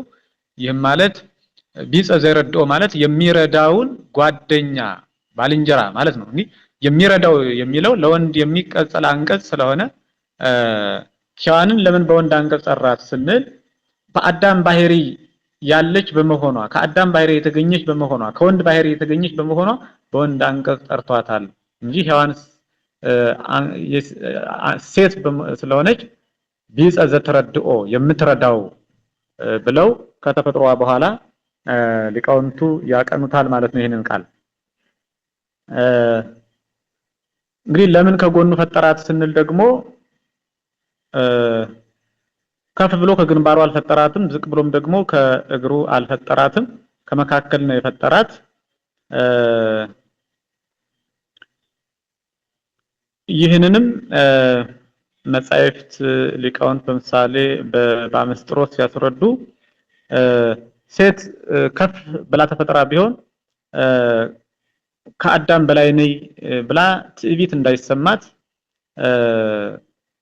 ከመካከል ተፈጥራለች። ዝቅም አድርጎ ከአዳም እግር ላይ ፈጥሯት ቢሆን ሴት ዝቅተኛ ናት ትባል ነበርና እንዳትባል ከመካከል መካከል የሆነ ከላይ ወደ ታች ከታች ወደ ላይ ላለው ለሙሉ አካል መካከል የሆነ እኩል ከላይ እስከ መካከል ከታች እስከ መካከል እኩል በሆነ አካል ላይ ተፈጥራለች። ይኸውም ሴትና ወንድ አንድ መሆናቸውን እኩል መሆናቸውን የሚያሳይ ምስጢሮት አለበት ማለት ነው። ሴት ከወንድ አትበልጥም፣ ሴት ከወንድ አታንስም። ከወንድ ጋር አንድነት ያላት ከወንድ የተገኘች መሆኗን እኩልነት ያላት መሆኗን ያስረዳናል ማለት ነው ተፈጥሮዋ በራሱ። በሌላ ምስጢር ሴት ከጎን ተፈጥራለች። ሐዋርያው ቅዱስ ጳውሎስ በተለይ ስለዚህ በስፋት ይናገራል።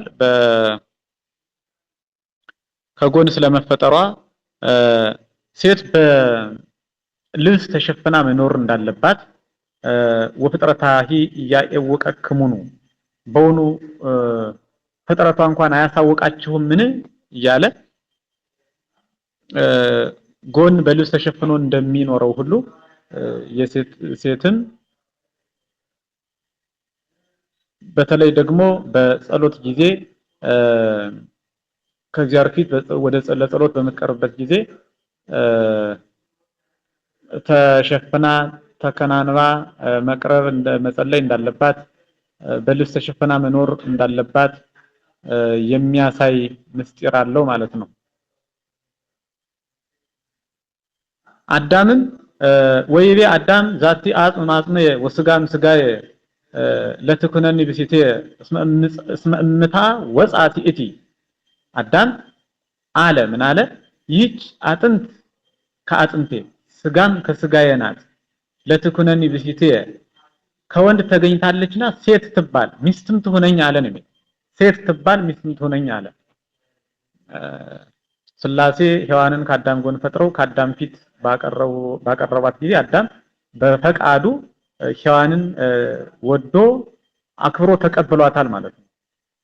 ከኔ ተገኝታለችና ሴት ትባል ሚስት ትሆነኝ ብሎ ተቀብሏታል ማለት ነው።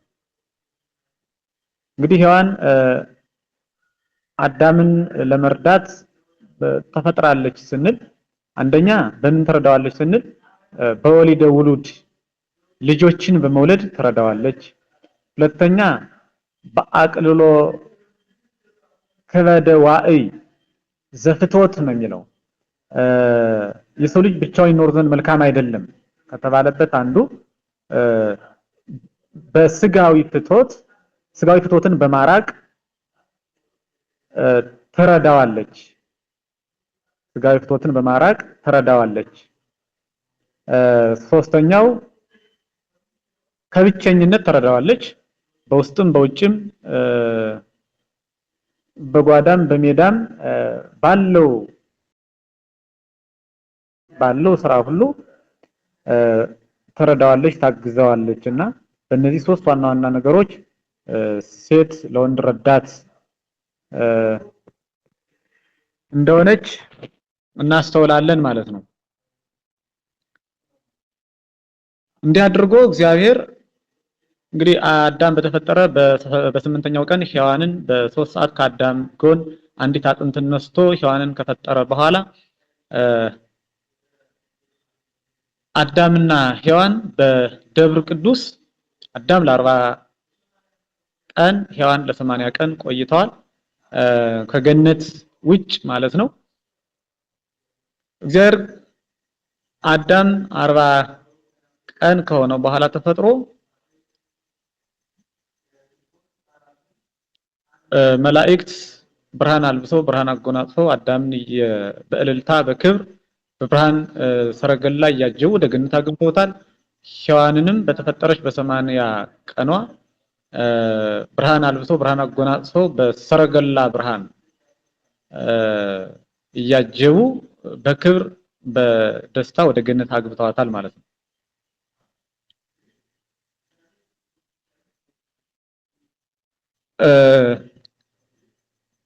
ከዚህ ቀጥሎ የዕለተ ቀዳሚትን ታሪክ ስንመለከት በስድስተኛው ቀን እንግዲህ ሰው እንደተፈጠረ ካየን ሰውም ተፈጥሮ ወደ ገነት ገብቷል። በሰባተኛው ቀን እግዚአብሔር ወአመሳቢት ዕለት አይረፈ እግዚእነ እንኩሉ ግብሩ ዘአሃዘ ይግበር። እግዚአብሔር በሰባተኛው ቀን ሲሰራው ከሰነበተው ስራው ሁሉ አረፈ ይላል። እንግዲህ ይቺ ሰባተኛዋ ቀን ዕለት ሳብዒት ሰባተኛዋ ዕለት ቀዳሚት ሰንበት የምንላት በተለምዶ ቅዳሜ የምንላት ማለት ነው። ቀዳሚት ሰንበት ወይም ደግሞ ቀዳም ሰንበት ተብላ በግዕዙ የምትጠራ ሰባተኛዋ ቀን ቀዳሚት ሰንበት እግዚአብሔር ከስራው ሁሉ ያረፈባት ዕለት ናት ማለት ነው። ቀዳሚት ሰንበት ስለምን ተባለች ስንል ዳህራዊት ሰንበት ዕለተ እሁድ በሐዲስ ኪዳን የምትከበር የምትጀመር ስለሆነ ለዳህራዊት ሰንበት ለኋለኛዋ ሰንበት ለዕለተ እሁድ የመጀመሪያ በመሆኗ ቀዳሚት ተብላለች ማለት ነው። ሌላኛው እግዚአብሔር ከስራው በማረፍ የመጀመሪያ የመረጣት ያከበራት ዕለት በመሆኗ ቀዳሚት ሰንበት ተብላለች ማለት ነው። ከዕለታት ሰባተኛዋ ዕለት ናት። ግን ይህችም ቀዳሚት መባሏ በምስጢር ስለሆነ በኋለኛው ዘመን ከምትሰራዋ ከምትከበረዋ ከዕለተ እሁድ የቀደመች በመሆኗ ቀዳሚት ትባላለች ማለት ነው። ቀዳሚት ማለት ቀደመ ከሚል የግዕዝ ግስ የሚወጣ ቃል ሲሆን የመጀመሪያ ማለት ነው። የመጀመሪያ የቀደመ ማለት ነው። የመጀመሪያዋ ሰንበት የቀደመችዋ ሰንበት ብለን እንጠራታለን ማለት ነው። ከዕለተ እሁድ ወይም ደግሞ ከሰንበተ ክርስቲያን የቀድማ የተከበረች በመሆኗ ማለት ነው። በሰባተኛይቱ ቀን እግዚአብሔር ከስራው ሁሉ አረፈ። እግዚአብሔርም ሰባተኛውን ቀን ባረከው ቀደሰውም፣ እግዚአብሔር ሊያደርገው ከፈጠረው ስራ ሁሉ አርፏልና ብሎ ኦሪት ዘፍጥረት ምዕራፍ 2 ቁጥር 2 እስከ 3 ሙሴ እንዳስቀመጠልን ማለት ነው። ከስራው ሁሉ አረፈ መባሉ እንግዲህ ለእግዚአብሔር ድካም ወይም ደግሞ ዝለት ኖሮበት ማለት አይደለም። እግዚአብሔር ሁሉን ማድረግ የሚችል ኃያል አምላክ ነው። ድካም የለበትም። ድካም የሌለበት ኃያል ነው ብለናል። ድካም የሌለበት ኃያል ስለሆነ ማለት ነው። ታዲያ ለምን አረፈ ተባለ ካልን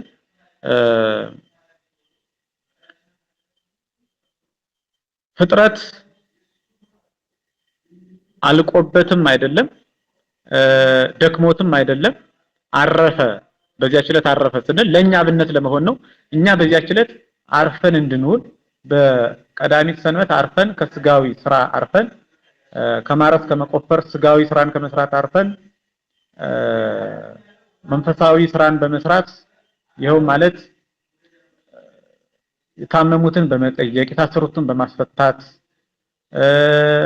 በመጸለይ ወደ ቤተ እግዚአብሔር በመሄድ መንፈሳዊ የሆነን ስራ ሁሉ በመስራት የተጣሉትን በማስታረቅ ሊሆን ይችላል የምንከብርባት ከስጋዊ ስራ ግን አርፈን የምንውልባት እንድትሆን ለኛ አብነት ለመሆን እግዚአብሔር በሰባተኛው ቀን አርፏል እንላለን ማለት ነው። አርፎባት ውሏል ማለት ነው።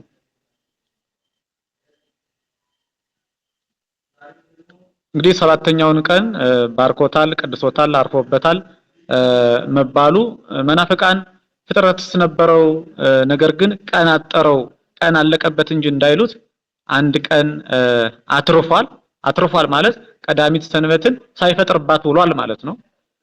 ቀን አጠረው እንዳይሉት ቀንማ እንዳያጥረው ዕለተ ቀዳሚትን እኮ አርፎባት ዋለ።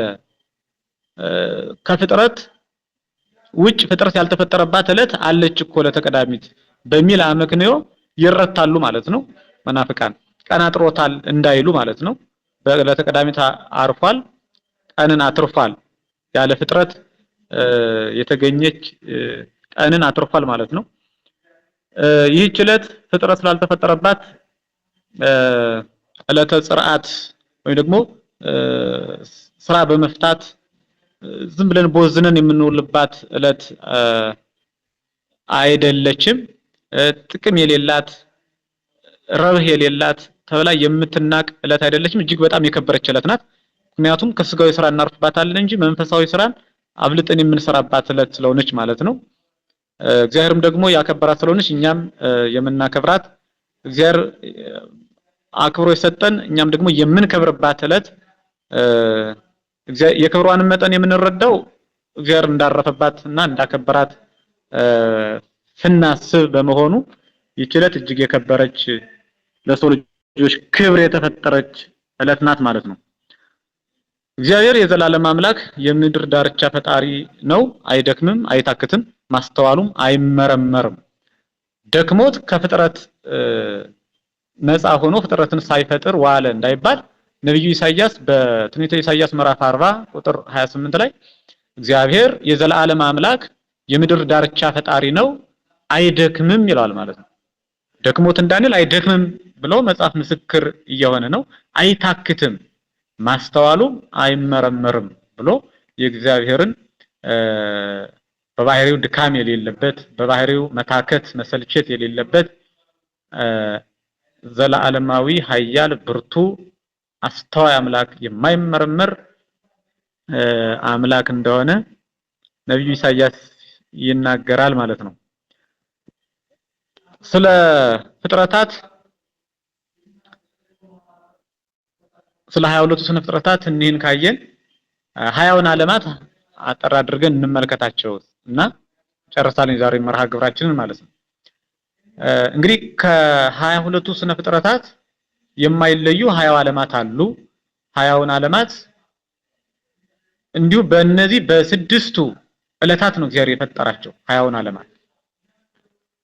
20 ዓለማት እነማን ናቸው ስንል እንደ ቅዱስ ቤተክርስቲያን አስተምህሮ እግዚአብሔር አምላክ ከአራቱ ባህሪያተ ሥጋ ያበጃቸው የፈጠራቸው 20 ዓለማት አሉ። እነዚህም በ22ቱ ስነ ፍጥረት አይነት ውስጥ የሚካተቱ ናቸው። ማለት በእነዚህ በስድስቱ ዕለታት የተፈጠሩ ከ22ቱ ስነ ፍጥረታት ውስጥም የሚቆጠሩ ናቸው ማለት ነው። የመጀመሪያው 20ውን ዓለማት ስንዘረዝር የመጀመሪያዎቹ 9ኙ ዓለማተ እሳት ናቸው። 9ኙ ዓለማተ እሳት የእሳት ዓለማት ናቸው። እነዚህ 9ኙ ዓለማተ እሳት የሚባሉት እነማን ናቸው ስንል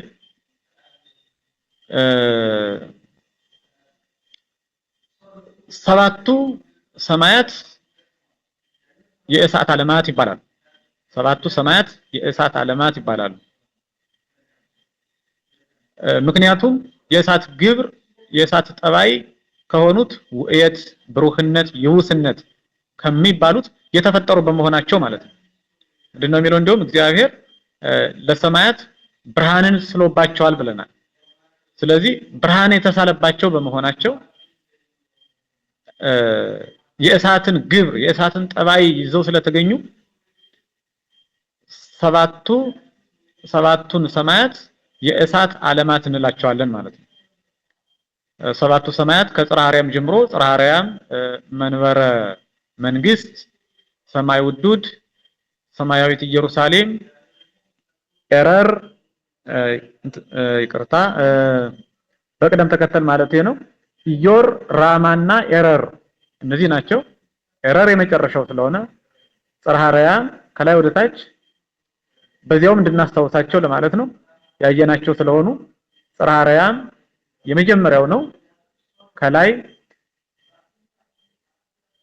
መንበረ መንግስት ሁለተኛው ነው። ሰማይ ውዱድ ሶስተኛው ነው። ሰማያዊት ኢየሩሳሌም አራተኛው ናት። ኢዮር አምስተኛው ነው። ራማ ስድስተኛው ነው። ኤረር ሰባተኛው ነው። ከላይ ወደ ታች ማለት ነው። ከታች ወደ ላይ አሁን ባስቀመጥ ነው። ከታች ወደ ላይ ደግሞ ኤረር፣ ራማ፣ ኢዮር፣ ሰማያዊት ኢየሩሳሌም፣ ሰማይ ውዱድ፣ መንበረ መንግስትና ጽርሐ አርያም እነዚህ ናቸው ሰባቱ ሰማያት የምንላቸው ማለት ነው። ሁለቱ እነማን ናቸው ስንል ሁለቱ የእሳት ዓለማት የሚባሉት አንዱ በመሰረተ ምድር ያለው እሳት ነው። ከምድር በታች ያለው እሳት እንግዲህ ከምድር በታች ውሃ አለ፣ ከውሃ በታች እሳት አለ፣ ከእሳት በታች ነፋስ አለ። እነዚህ አራቱ ባህሪያተ ስጋ ከሰው በታች ያሉ ናቸው። መሬት እኛ የምንመላለስበት የምንኖርበት ነው። ከመሬት በታች ውሃ አለ፣ ከውሃ በታች እሳት አለ፣ ከእሳት በታች ነፋስ አለ። ከዚህ በታች ፍጡራን ሊያውቁት አይችሉም። ለፍጡራን የተገለጸ ምስጢር የለም። ከዚያ በኋላ ዓለመ ሥላሴ ተብሎ ይታወቃል። ከነፋስ በታች ያለው ዓለም ዓለመ ሥላሴ ነው። እንዲህ አይነት ዓለም አለ አንልም። በሥላሴ ዕውቀት ግን በሥላሴ ጥበብ የሚታወቅ ታት ያልተገለጸ ያልተጻፈ ዓለም ነው ማለት ነው። እናም በመሰረተ ምድር ያለው እሳት ስምንተኛ ሆኖ ይቆጠራል። በመሰረተ ምድር ማለት ከምድር በታች ውሃ ከውሃ በታች እሳት ስለምንል ከውሃ በታች ያለው እሳት ማለት ነው። እሱ አንድ ዓለመ እሳት ተብሎ ስምንተኛ ሆኖ ይቆጠራል። ዘጠነኛ ገሃነመ እሳትን ከዘጠኙ ዓለማተ እሳት አንድ አድርገን በመቁጠር ዘጠኙ ዓለማተ እሳትን በዚህ ልክ እናያቸዋለን ማለት ነው። ዘጠኙ ዓለማተ እሳት የእሳት ዓለማት ማለት ነው። ዓለማት ብዙዎች ስለሆኑ ማለት ነው። ዓለመ እሳት ልንላቸውም እንችላለን። የእሳት ዓለም ማለት ነው። ዓለማተ እሳት የእሳት ዓለሞች ማለት ነው። ዘጠኙ እኒህ ናቸው። ቀጣይ ዓለማተ ነፋስን ስንመለከት ዓለማተ ነፋስ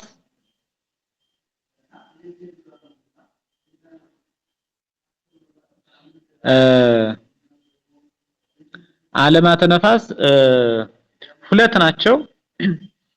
ሌም አንዱ ሃኖስን የሚያነዋውፀው ባቢል የሚባለው ነፋስ ነው። ባቢል የሚባለው ለሃኖስ ህይወት ሆኖት የሚኖረው ሃኖስ ለሚባለው ከጠፈር በላይ ላለው ውሃ ብጽብጽ ውሃ ላልነው ለዚያ ህይወት ሆኖት የሚኖረው ባቢል የሚባለው ነፋስ ነው።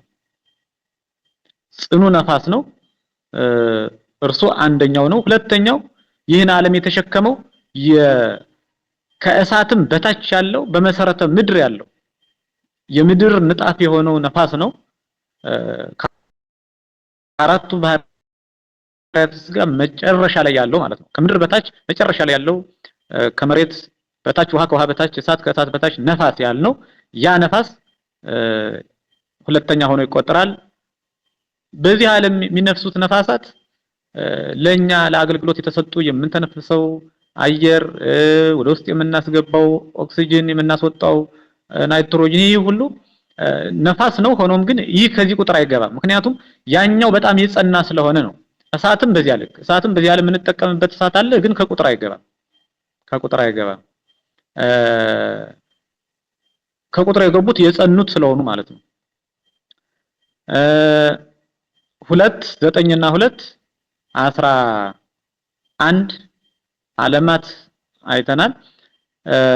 ሌላው ሶስተኛው ዓለማተ ማይ ናቸው። የውሃ ዓለማት ናቸው። የውሃ ዓለማት 4 ናቸው። እሊም ሶስቱ በዕለተ እሁድ ከተፈጠረው ውሃ የተከፈሉ ናቸው። ከውሃ የተፈጠሩ ናቸው። የመጀመሪያው ሃኖስ ነው፣ ከጠፈር በላይ ያለው ውሃ ማለት ነው። ሁለተኛው ጠፈር ነው፣ በዕለተ ሰኑይ አንድ ፍጥረት አድርገን የቆጠርነው የጸናው ማለት ነው፣ የጸናው ውሃ ማለት ነው። ሶስተኛው ውቅያኖስ ነው፣ በምድር ዙሪያ የሰፈረው በምድር ዙሪያ እግዚአብሔር ያሰፈረው ውሃ ነው ውቅያኖስ። አራተኛው ከምድር በታች ያለው ውሃ ነው። ዘአጽንዓ ለምድር ዲበማይ ነብዩ እግዚአብሔር ዳዊት ምድርን በውሃ ላይ ያጸናሃት እንዳለ ከምድር በታች ያለው ውሃ አራተኛ ሆኖ ይቆጠራል። አራቱ ዓለማተ ማያት የውሃ ዓለማት የውሆች ዓለም የሚባሉት እነዚህ አራቱ ናቸው። 11 እና 4 15 ይሆናል ማለት ነው። 15ቱ ዓለማት ያየናቸው ናቸው። ሌሎቹ አምስቱ ዓለማት የመሬት ዓለማት ናቸው። ዓለማተ መሬት የሚባሉት የመሬት አካል የሆኑ ከመሬት ወይም ከአፈር የተፈጠሩ ናቸው። በቁጥር ሲሆኑ በቁጥር 5 ሲሆኑ ማለት ነው እስከ ህልፈተ ዓለም ድረስ የተለያዩ አገልግሎቶችን ለሰው ልጆች ያበረክታሉ። እነዚህ አምስቱ ዓለማተ መሬት አንድ ባንድ ስናያቸው የመጀመሪያዋ ይህች የምንኖርባት ዓለም ናት። ይህች መሬት ናት። በውሃ ላይ ጸንታ ያለችው መሬት የምንኖርባት ዓለም ከአዳም ውድቀት በኋላ ለሰው መኖሪያነት የተሰጠች ናት። መጀመሪያ ግን ለሰው መኖሪያነት የተፈጠረች አልነበረችም። ለእንስሳት፣ ለአራዊት፣ ለአዕዋፍ መኖሪያ እንጂ ለሰው ልጆች የተፈጠረች አልነበረችም። ምክንያቱም ለሰው ልጆች መኖሪያ ገነት ስለነበረች ማለት ነው። እና ይህች ዓለም አንደኛዋ የመሬት ክፍል ናት ማለት ነው። ሁለተኛዋ የመሬት ክፍል ብሔረ ብፁዓን የምትባለዋ ናት። ብሔረ ብፁዓን የመሬት አካል ስትሆን ራሳቸውን ከዚህ ዓለም ግብር ወይም ደግሞ ከኃጢአት ያራቁ፣ ራሳቸውን ከኃጢአት የጠበቁ፣ በፈቃድ እግዚአብሔር ጸንተው የኖሩ፣ ሕገ እግዚአብሔርን በመጠበቅ የኖሩ ብፁዓን የሚባሉ ብፁዓን ከስማቸው እንደምንረዳው ብፁዓን ማለት ንዑዳን፣ ክቡራን፣ በእግዚአብሔር ዘንድ የከበሩ፣ እግዚአብሔርን ያከበሩ፣ እግዚአብሔርም ያከበራቸው፣ እግዚአብሔርን የሚያመሰግኑ እግዚአብሔርም ደግሞ በስራቸው ያመሰገናቸው የተወደዱ ማለት ነውና እነዚህ ቅዱሳን ብፁዓን የሆኑ ቅዱሳን የሚኖሩበት ዓለም ነው ብሔረ ብፁዓን ማለት ነው። እርሱ ባወቀ ይህችን ምድር በኃጥአን ከመታወቅና መኖሪያ ከመሆን ሰውሯታል። የመሬት ክፍል ናት፣ ግን የመሬት ክፍል ብትሆንም እግዚአብሔር የፈቀደላቸው ብፁዓን የሆኑ ቅዱሳን የሚኖሩባት እንጂ ማንኛውም ሰው የማይኖርባት ዓለም ናት ማለት ነው። በዚህ ዓለም ከምንኖር ከሰው ልጆች የተሰወረች ናት። እግዚአብሔር ግን ለፈቀደላቸው ወስዶም የሚያስጎበኛት እንዲሁም ደግሞ በዚያው ወስዶም ደግሞ የሚያኖራቸው ቅዱሳን እንዳሉ መጻሕፍት ይናገራሉ፣ ሊቃውንትም ያስተምራሉ ማለት ነው።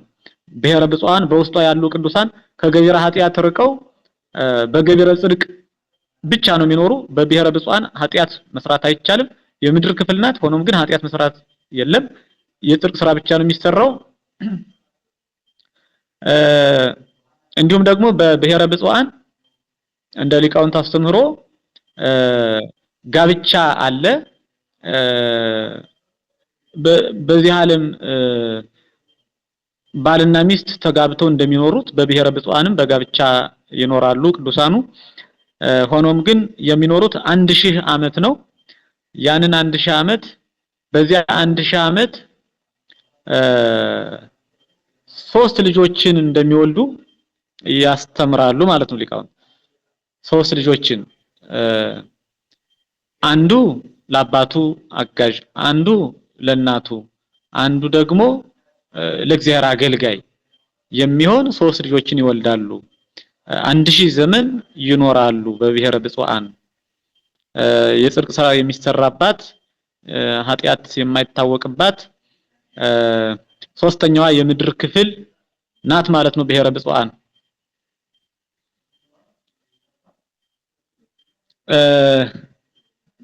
ስለ ብሔረ ብፁዓን በተለይ ደግሞ ገድለ ቅዱስ ዞሲማስ የሚያሳየን የሚያመለክተን ታሪክ አለ ማለት ነው። ሌላው ብሔረ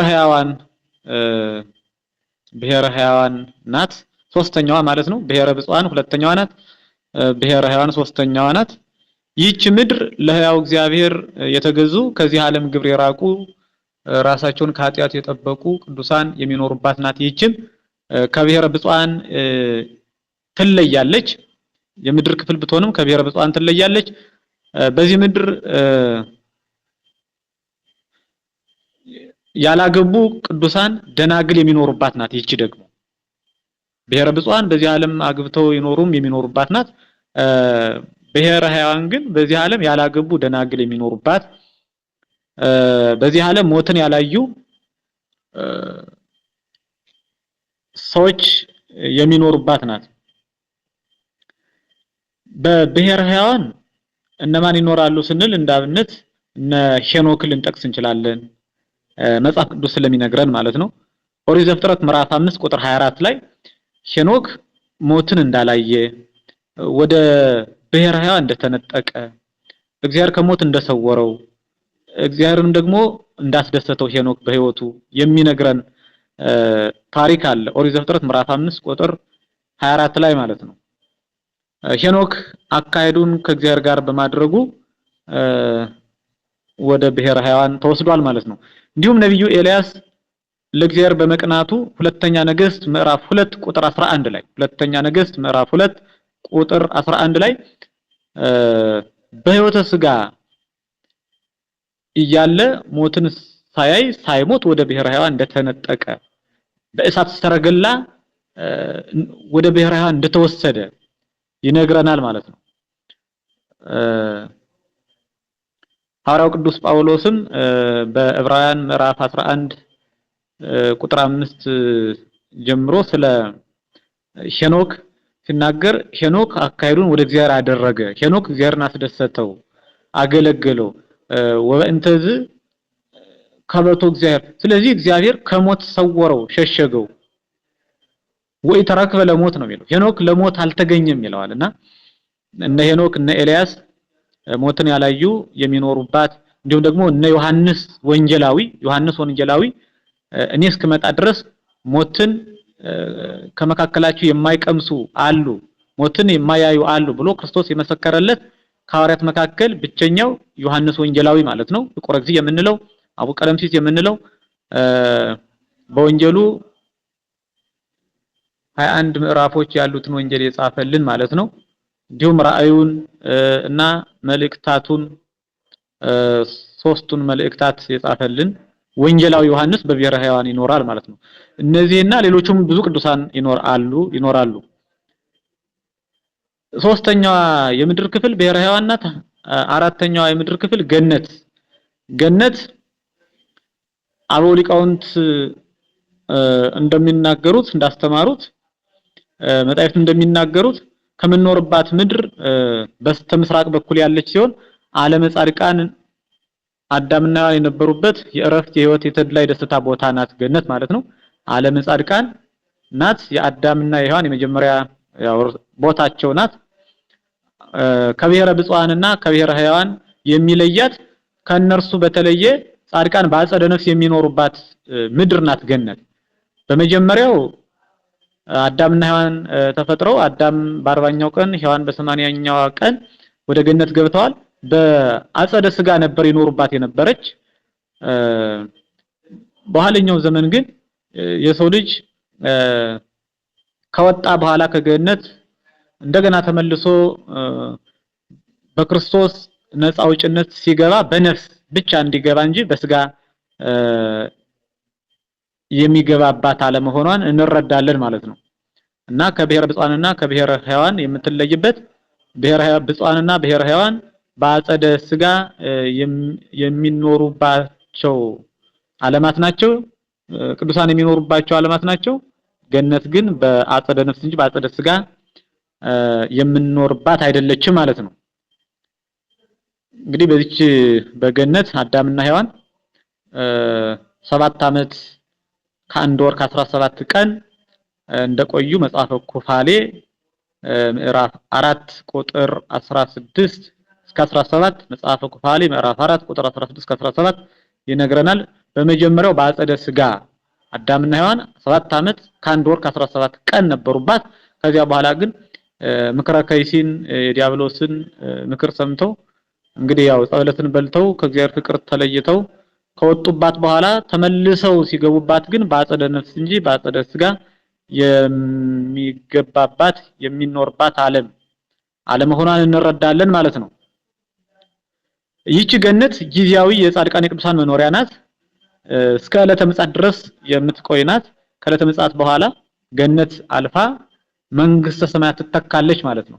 ለመንግስተ ሰማያት ዋይዜማ መቆያ ሆና የቅዱሳን መኖሪያ የተፈጠረች ዓለም ናት ማለት ነው ገነት። አምስተኛዋ የመሬት ክፍል ሲኦል ናት። ሲኦል ማለት ድቅድቅ ጨለማ የሞላባት ምድር ናት። ከምድር በታች የሆነች መካነ ፍዳ የፍዳ ዓለም ናት። ይህ ዓለም እስከ ዕለተ ምጽአት ድረስ ያው ጸንቶ ይኖራል። ይህች ሲኦልም እስከ ዕለተ ምጽአት ድረስ ኃጥአን መከራን እየተቀበሉ የሚኖሩባት በነፍስ መከራን እየተቀበሉ የሚኖሩባት ዓለም ናት። ከዕለተ ምጽአት በኋላ ደግሞ እንደ ገነት ሲኦል አልፋ ገሃነመ እሳት ይተካል ማለት ነው። እንግዲህ አምስቱ የመሬት ክፍሎች የሚባሉት ይህቺ ዓለም፣ ብሔረ ብፁዓን፣ ብሔረ ሕያዋን፣ ገነትና ሲኦል ናቸው። 15ቱን ቀደም ብለን አይተናቸዋል። 15 እና 5 20 ይሆናል። 20 ዓለማት የሚባሉት ጠቅላላው እነዚህ ናቸው። 9ኙ ዓለማተ እሳት፣ 2ቱ ዓለማተ ነፋስ፣ 4ቱ ዓለማተ ማይ፣ 5ቱ ዓለማተ መሬት፣ በጠቅላላው 20 ዓለማት ሊህን ይመስላሉ ማለት ነው። ገነት ከአምስቱ ዓለማተ መሬት ብሬት ናት። በክብሯም በልዕልናዋም በብርሃኗም ከፍ ያለች ናት ይላታል። ገነት ከአምስቱ ሁሉ ከፍ ያለች ናት። ከገነት ቀጥሎ ገነት ከዚህ ዓለም በስተምስራቅ ያለች ናት። ከገነት ቀጥሎ ብሔረ ሕያዋን ናት። ብሔረ ሕያዋን ከሶስቱ ዓለማት በላይ ከፍ ያለችና ብሬት ናት። ብርሃንን የተመላች ናት። ከገነት በታች ማለት ነው። ከዚህ ዓለም በስተ ሰሜን ያለች እንደሆነች ሊቃውንቱ ያስተምራሉ። ቀጥሎ ብሔረ ብፁዓን ናት። በክብርም በልዕልናም በብርሃኗም ከገነትና ከብሔረ ሕያዋን በታች ከሲኦልና ከዚህ ዓለም ደግሞ በላይ የሆነች ከዚህ ዓለም ከፍ ያለች ክብር ያላት ብርሃንን የተመላች ዓለም ናት ማለት ነው። ከዚያ ቀጥሎ ይህች የምንኖርባት ዓለም ናት። እንግዲህ ያው ይህች የምንኖርባት ዓለም ብርሃንና ጨለማ የሚፈራረቅባት ዓለም ናት። ያው እንደምናውቃት እንደምንኖርባት ማለት ነው። ከዚያ በታች ደግሞ ሲኦል የመጨረሻዋ የመከራ ዓለም እና የጨለማ ዓለም እንደሆነች እንረዳለን። በዛሬው መርሃ ግብራችን የዕለተ ዓርብን ስነ ፍጥረት የሰውን ስነ ፍጥረት መነሻ በማድረግ ዕለተ ቀዳሚትን እና 20ውን ዓለማት ተመልክተናል ማለት ነው። እንግዲህ ስነ ፍጥረትን ከረጅሙ ባጭሩ ከብዙ በጥቂቱ 22ቱን ስነ ፍጥረታት 20ውን ዓለማት በሶስቱ የትምህርት ክፍላተ ጊዜያት ያየናቸው ናቸው ማለት ነው። በይበልጥ ደግሞ በስነ ፍጥረት ታሪክ የስነ ፍጥረት ታሪክ በስፋት በተጻፉባቸው መጻሕፍት በመጽሐፈ አክሲማሮስ እና በሌሎቹም የስነ ፍጥረት መጻሕፍት ጎልቶ በተጻፈባቸው መጻሕፍት በማንበብ ያው ማስፋፋትና የበለጠ መረዳት ይኖርብናል ማለት ነው። ስለነበረን ጊዜ አምላካችን ቅዱስ እና ክቡር ስሙ ክብር ይመስገን። በዚህ ዙሪያ ዛሬ ባየነው ዙሪያ አጠር ላለ ደቂቃ ጥያቄና ሐሳብ ካላችሁ ከዚህ ሰዓት ጀምሮ ቀጥሉ። እናመሰግናለን።